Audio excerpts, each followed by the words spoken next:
Hi, and thanks for joining me again. Today we're going to be talking about using yin yoga prior to surgery and after post-op.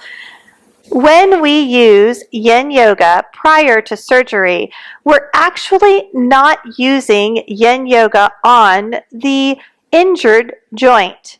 We're using it on the opposite joint. For example, let's say that I injure my right knee. I need to have my ACL repaired. My ACL is now immobile and I can't really do anything with it until surgery takes place. But I can work with the opposite knee to strengthen the opposite knee. When I strengthen the opposite knee in isolation, I am helping to provide stability to the body because the opposite knee is the knee that's going to help balance the load as I recover. But I'm also giving the surgeon something to work with. It's not uncommon for surgeons to take tissues from one part of the body to use in another part of the body.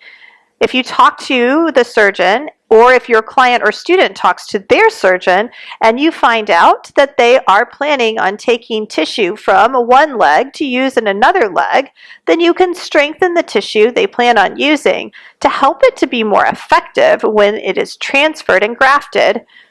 This is definitely something that you would want your client or student to confirm with their doctor before you started to implement. But it is definitely something that can be done, and it doesn't need to be done to both sides of the body. Sometimes we work in isolation when we use yoga for therapeutic applications, and this is one of those examples. If we're strengthening the right shoulder girdle to prepare for surgery on the left shoulder girdle, then we want to do things like yin yoga that focus on the right shoulder, upper body, and upper thoracic spine.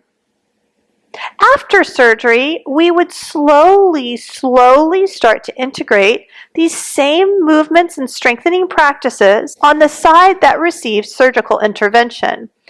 We would do this once the physician cleared the client or student for movement, and we would make sure that the physician was okay with the task and practices that we were asking our student or client to perform.